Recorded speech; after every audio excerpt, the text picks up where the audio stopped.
सृष्टि के अनादि कारण विश्वरूप परमात्मा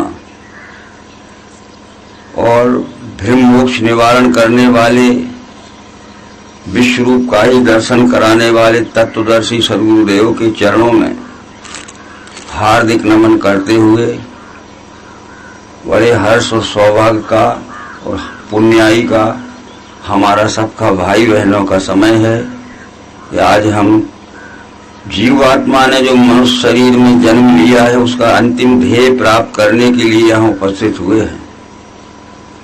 ईश्वर का अंश ही है जीव। अंश से मतलब होता है जैसे पिता का अंश उसका पुत्र होता है, तो पुत्र ही पिता को भूल जाए तो बड़ा झगड़ा बन जाएगा। तो ईश्वर विश्वरूप हमारा परम पिता है, हम मानव मात्र उसकी संतान है। इस ध्येय को प्राप्त करने के लिए ही हमने और परमात्मा ने हमें मनुष्य शरीर में भेजा है। हमारे पास साधन है, उन साधनों से हम आज से लगाकर 7 दिन तक पहले स्कंद से लेकर 12वें स्कंद तक कथाएं सुनाएंगे और आप सब उनको नोट करिए जहां समझ में न आवे, और समझ में आ गया है तो उसको ध्यान में रखिए कि यहां से सत्संग समाप्त होने के बाद श्री भागवत सप्ताह का हम फिर न भूलें। आज के प्रसंग में इतना ही कहना चाहते हैं कि जिनके कारण से भागवत ग्रंथ का इतिहास लिखा गया वो हैं अभिमन्यु के पुत्र परीक्षित, ठीक है। और जिन्होंने भागवत सुनाया परीक्षित को वो हैं व्यास जी के पुत्र सुखदेव। वो अपने समय के सबसे बड़े विद्वान थे सुखदेव जी। सुखदेव जी की जीवनी सुनाते हैं, फिर आगे तो सुखदेव जी ने जो कुछ भी परीक्षित को सुनाया है और जो कुछ भी 7 दिन रहकर गंगा किनारे सुखदेव जी ने परीक्षित से सुना है मोक्ष प्राप्ति के लिए, अवश्य ही उसका ध्यान रखेंगे हम और हमारे जीवन में हमारी शेष जिंदगी में उसका व्यवहार में उपयोग करेंगे। अश्वत्थामा ने पहले स्कंद में लिखा है भागवत में कि पांडवों का वंश निर्वंश हो जाए, इसलिए 18वें दिन शिविर में घुस के द्रौपदी के 5 पुत्रों को मार दिया कि इनका वंश ही निर्वीर हो जाए, वंश में कोई न रहे। परंतु उत्तरा के गर्भ में परीक्षित था, उसको भी जहर दे दिया था अश्वत्थामा ने कि गर्भपात हो जाए तो पांडवों का वंश ही खत्म हो जाए। श्री कृष्ण जी ने अमोघ औषधि देखे जिसको हम कहते रामबाण औषधि है, वो देखे और गर्भपात बचा लिया था। फिर परीक्षित का जन्म महाभारत युद्ध के बाद हुआ, समझते जाना। परीक्षित का जन्म हुआ था तब बड़ी आशा हो गई कि पांडवों का जब वंश खत्म नहीं होगा, क्योंकि वो उसी वंश में हुआ था उत्तरा से अभिमन्यु से, ठीक है। परंतु जब अश्वत्थामा को पकड़कर भीमसेन द्रौपदी के पास लाए, इसने 5 पुत्रों को निर्दयता से काट डाला है और मैं पकड़ के लाया हूं, इसको तुम्हारे सामने मैं काट काट के मारता हूं। तो द्रौपदी ने कहा इसको मत मारो, इसको मत मारो, देखो जिसके 5 पुत्र कट गए थे, इसको मत मारो। पुत्र का शोक कितना बुरा होता है, मुझे 5 पुत्रों के मरने का जो शोक है वो जिन शब्दों में मैं वर्णन नहीं कर सकती है। इस अश्वत्थामा की माँ को भी बड़ा दुख होगा, तो वो तो न ढूंढे शोक में, मैं तो सह लेंगी। पर इसको क्या करो कि पांडवों के वंश में जो उसके कुल गुरु का शिरोमणि दर्जा है, इसकी सिर की मणि निकाल लो। यहाँ अंधविश्वास बताया जाता है कि उसको पकड़ के और इसकी खोपड़ी खोली, तो भीतर कोई मणि रखी होगी, वो निकाल के और फिर ड्रेसिंग कर दिया, और ड्रेसिंग करके कह दिया द्रौपदी ने इसको कह दो आज से हमारे राज्य में इसका कुल गुरु का दर्जा जो शिरोमणि दर्जा है खत्म है, सीमा के बाहर चला जाए बस। तो अंधविश्वासी क्या अर्थ करते हैं, उसकी खोपड़ी खोली और उसके भीतर से मणि निकाला और फिर ड्रेसिंग कर दिया। तो ये कथावाचक कहते हैं भागवत के कि अभी भी मिलता है वो कुछ लोगों को, ऐसी मक्खियां उड़ाता है, घाव नहीं भरा। बताओ 6000 वर्ष हो गए उसकी खोपड़ी सड़ी। ये उसका मतलब ये था कि जो शिरोमणि दर्जा है कुरुकुल का, यानी इसका पिता द्रोणाचार्य जो है ये पांडवों के वंश का कुलगुरु था, वो शिरोमणि दर्जा होता है। यानी तो इसका शिरोमणि दर्जा खत्म कर दीजिए कि हमारे राज्य से चला जाए, इसकी शक्ल देखने को न मिले। तो ये गलत अर्थ किया जाता है। खोपड़ी को खोली, उसमें से भीतर से निकाला और फिर ड्रेसिंग कर दिया, आज भी जिंदा है वो। सोचिए आप, ऐसा गलत अर्थ भागवत का नहीं करना चाहिए। वो क्या कहते हैं कथावाचक भागवत के, आज भी मिलता है वो तो हमें, और फिर झूठ भी कह देते हमने देखा भी है। ऐसा हो सकता है? इसलिए जो कुलगुरु का दर्जा होता है वो शिरोमणि दर्जा होता है। रामचंद्र जी के राज में लिखा है कि क्या लिखा है कि मणिगणपुर नर नारी सुजाति, सुचि अमोल सुंदर सब भांति। मणिगणपुर नर नारी सुजाति, सुचि अमोल सुंदर सब भांति। अरे राम के राज में सब स्त्री पुरुष शिरोमणि मणि हो गए, मणि हो गए। शिरोमणि नहीं लिखा है, मणिगणपुर नर नारी सुजाति। मणिगण, मणियों का समूह हो गया सब स्त्री पुरुष राम के राज में। यानी राम भक्तिरत सब नर नारी, राम भक्तिरत सब नर नारी सकल परम गति के अधिकारी। और राम भक्ति चिंतामणि सुंदर, बसंत करो जिनके और अंदर। इसलिए मणि का मतलब है शिरोमणि दर्जा है। जो भक्त अनन्य भक्त हो गया वो जहां बैठा है, चाहे मजदूरी करता हो लेबर की, वह उससे शिरोमणि हो गया, क्योंकि उसके सिर में जो ऊंचे से ऊंचा ज्ञान है विश्वरूप का, उसकी बुद्धि में समा गया। बुद्धि में स्थित हो गए मैं ही संपूर्ण विश्व हूँ, अकंप धारणा बैठे गया द्वैत समाधि सो। इस बात को भूल जाइए, न ऐसा हुआ है न हो सकता है। तो ये फिर एक बार समझ लीजिए आप कि जब उत्तरकांड में बताया गया कि रामचंद्र जी का राज हुआ, राम भक्तिरत सब नर नारी सकल परम गति के अधिकारी, और राम भक्ति चिंतामणि सुंदर बसाई गरुड़ जिनके और अंदर। मणिगण पुर नर नारी सुजाति। राम के राज में सब स्त्री पुरुष मणियों का समूह हो गए, हीरा मोती का समूह हो गए। इसका मतलब है कि हीरा जन्म मिला अनमोल, फिर तू कंकड़ क्यों बनता है? परमात्मा प्राप्ति के लिए जो हमारा परम पिता परमात्मा है, ये मनुष्य शरीर में जन्म परमात्मा ने ही दिया है। एक बार को अच्छी तरह समझ लीजिए, तो फिर हम रामायण देखते हैं और वो भागवत से मिलाते हैं। जब रामचंद्र जी के धर्म स्थापना का काम पूरा हो चुका, तो फिर जाना चाहिए। जैसे हमारा 7 दिन में भागवत सप्ताह पूरा हो जाएगा तो जाएंगे अपने अपने से। तो फिर रामचंद्र जी ने समस्त नगर निवासियों को, ब्राह्मणों को और गुरुवर्ग को बुलाया। एक बार रघुनाथ बुलाए, गुरुध्वजपुरवासी सब आए, गुरु भी आए, ब्राह्मण भी आए और नगर के सब निवासी आ गए। और रामचंद्र जी ने आदर से सबको बैठाला और वो सुनाते हैं सबको कि सुनहु सकल पुर जन्म में वाणी, कहूं न कछु ममता और यानी।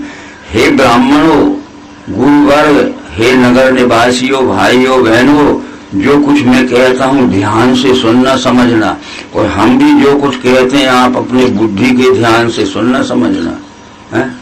सुनहु सकल पुरजन्मम वाणी, कहूं न कछु ममता और यानी।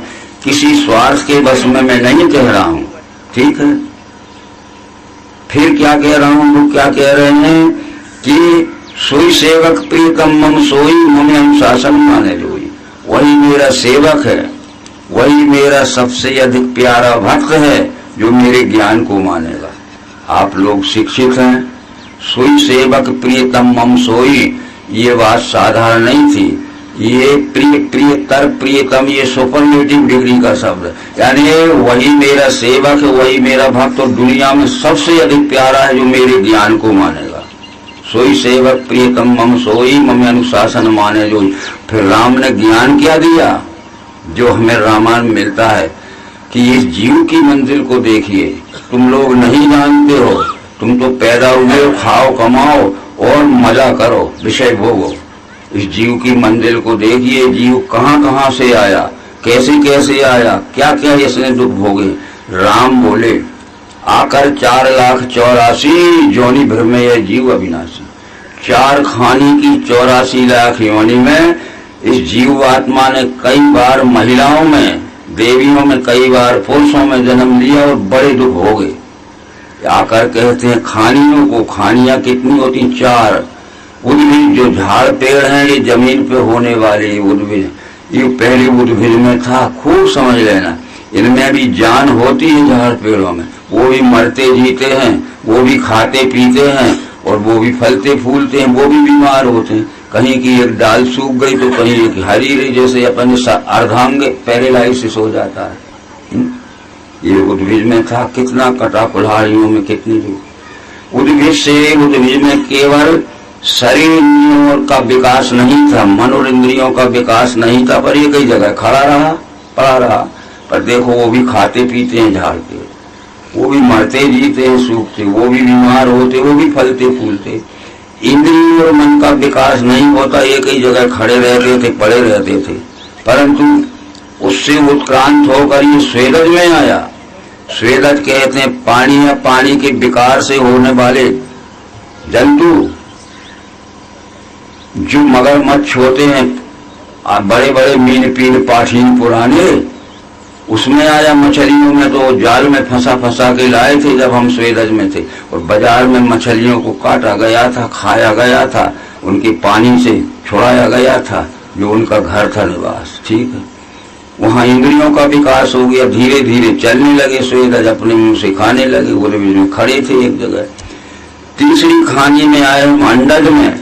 अंडज कहते हैं किसको? जो अंडा से पैदा होते हैं, कुछ जमीन में होते हैं जो अंडा से पैदा होते हैं, कुछ पक्षी होते हैं, कौवे, मुर्गी, मोर, बतख आदि।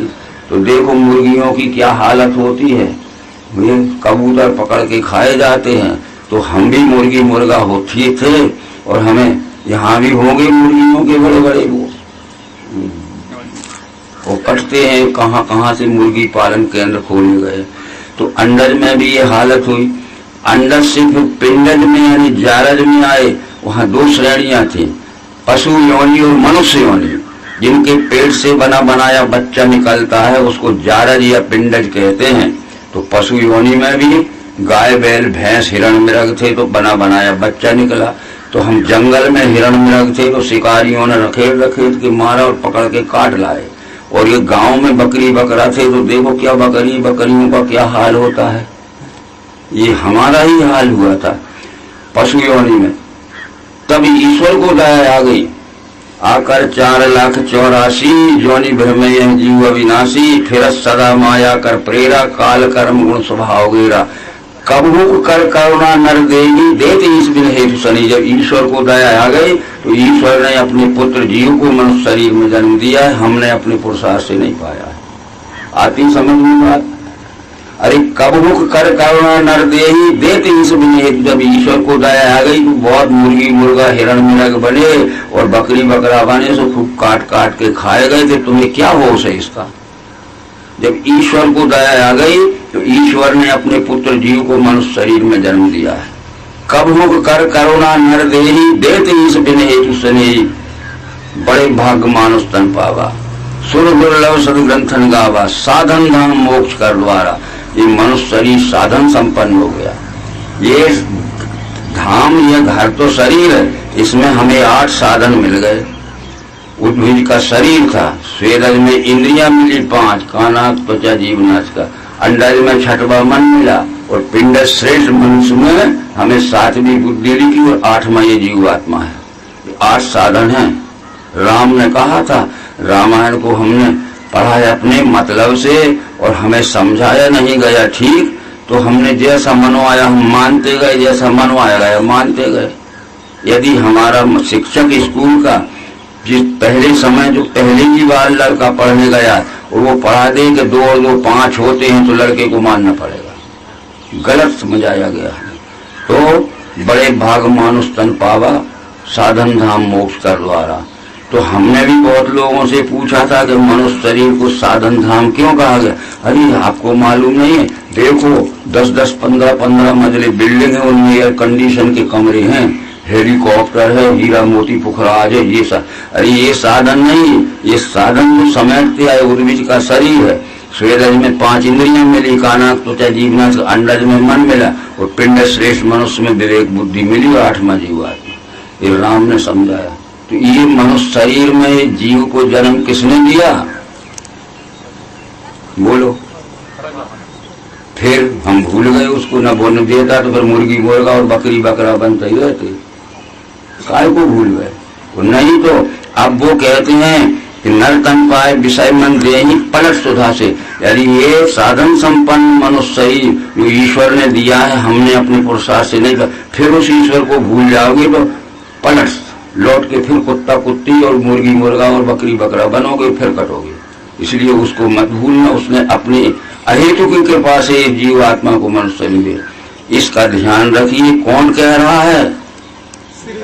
हाँ, तो मैं जो कह रहा हूं मेरा ज्ञान मत समझना, इसको परोक्ष कथन कहते, इनडायरेक्ट स्पीच कहते। जो राम ने प्रजा को समझाया, प्रजा बैठी थी, ब्राह्मण बैठे थे, गुरु बैठे थे, सब वो न समझते होंगे, नहीं समझते होंगे, मनमाना करते होंगे, और कुछ लोग समझते होंगे। तो अब मेरा अंतिम समय है, धर्म स्थापना का काम पूरा हो गया। इस तरह से सोई सेवक प्रीतम मम सोई में अनुशासन माने, जो वही मेरा सेवक है, वही दुनिया में सबसे अधिक प्यारा है, जो मेरे ज्ञान के अनुसार चलेगा, बाकी मेरा कोई नहीं। ये तो श्री कृष्ण जी ने भी भागवत ग्रंथ में कह दिया, इस संसार में मेरा कोई नहीं है, नहीं तो सब मेरे। खूब ध्यान से समझना, अपने अपने घर की ओर ध्यान मत देना। कृष्ण जी ने भगवत गीता और भागवत में कह दिया कि दुनिया में मेरा कोई नहीं है, ना सब मेरे। बताओ, दोनों बातें बड़ी अजीब है कि दुनिया में मेरा कोई नहीं है, ना सब मेरे।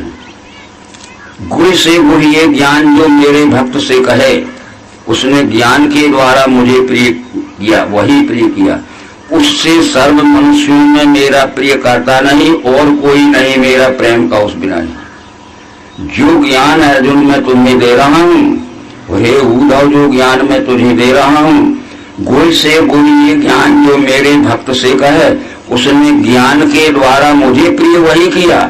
फिर उससे सर्व मनुष्यों में मेरा प्रिय करता नहीं, और कोई नहीं मेरा प्रेम का उस बिना। यहाँ जो मेरे ज्ञान को मान गया वो अकेला मेरा है, बाकी कोई मेरा नहीं। और कृष्ण जी ने कह दिया उद्धव जी से, नहीं शत्रु नहीं मित्र नहीं है पुत्र भी मुझे, न मेरा कोई शत्रु है, न मित्र, न कोई मेरा बेटा है, मेरा वही है जो मेरे ज्ञान को जन जन तक पहुंचाएगा। व्याप्त है सम सर्वत्र परमात्मा यह देख के, व्याप्त है सम सर्वत्र परमात्मा यह देख के, फिर आत्म प्रेम नहीं त्यागे वो पावे परम गति। अनेक भाव सृष्टि के देखे एक ही रूप में, उसी से विश्व है जाने, ब्रह्म संपन्न वही मेरा प्यारा है, नहीं तो कोई नहीं। खाओ पियो मजा करो, और जिस दिन नंबर आएगा तो घसीट के हम लोग में ले आऊंगा। कर्म को मत भूलना, जिस ज्ञान के लिए मैंने परमात्मा ने पहुंचाया। ठीक है, अब ये बात वहां फिर आई, जब परीक्षित का जन्म हो गया, ठीक है, उसने राजनीति पढ़ी, सब पढ़ा, सब शास्त्र पढ़े, और परीक्षित की उम्र जब 40 वर्ष की हुई, ठीक है, तो परीक्षित को राजगद्दी पे बैठाल दिया गया। राजगद्दी पे बैठाल दिया तो इतना ज्ञानी होके भी, कृष्ण का नाती पंथी होते हुए भी उसको ज्ञान मद हो गया। जो हम कहते थे कि धन का मद, राज का मद, ज्ञान का मद, जाति का मद, कुल का मद, सब पद था, ज्ञान मद हो गया। ज्ञान मद और राज के पद का मद हो गया। जंगल में गए थे परीक्षित, गद्दी पे बैठ गए थे, जब लौट के आए तो एक विभांडक ऋषि नाम के एक ऋषि थे, जिनका नाम समीक ऋषि लिखा है भागवत में। वो ध्यान मग्न हुए ऐसे बैठे थे रास्ते में, थोड़े हटके। वो घोड़े पे बैठ के परीक्षित आ रहे थे। परीक्षित तो उनने कहा कि तुम कौन हो, क्यों बैठे हो? मैं जंगल से आया हूं, मेरा मुंह सूख गया है, गला सूख गया है, मुझे पानी लाके दो। वो तो ध्यान में बैठे थे। उन ऋषि का नाम क्या था? विभांडक ऋषि, उनका समीक ऋषि भी नाम था। वो नहीं बोले तो बोले सुनते नहीं हो, कौन पूछ रहा है। अब देखो राजा बन के बोला मुझे पानी लाके जल्दी दो, मेरा मुंह सूख गया है, गला सूख गया। फिर भी उस ऋषि ध्यान मग्न बैठा था, नहीं सुना। तो एक मरा हुआ सांप पड़ा था, पढ़ा होगा आप लोगों ने।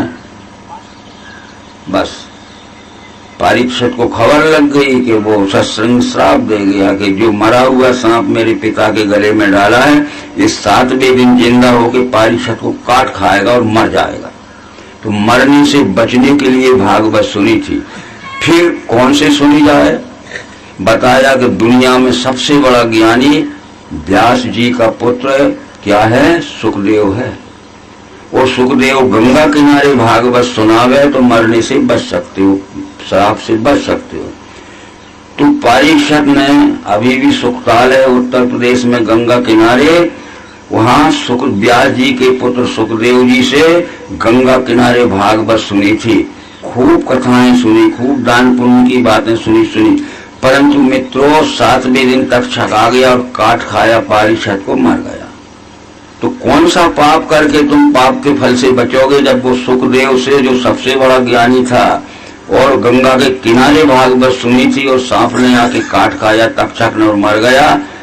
तो फिर कौन सा बुरा का पाप कर्म करके बच सकोगे? पाप करना ही नहीं तो बचोगे नहीं। इसलिए कृष्ण जी ने भगवत गीता में कह दिया कि मैंने एक बार कह दिया है कि बुरा कर्म करना ही नहीं। अगर तुम्हारे में अकल है मेरा ज्ञान समझने की, तब मैं समझूंगा कि तुम ही मेरे हो, और मेरा ज्ञान समझने की बुद्धि नहीं है तो तुम उम्र सब पशु बच जाए।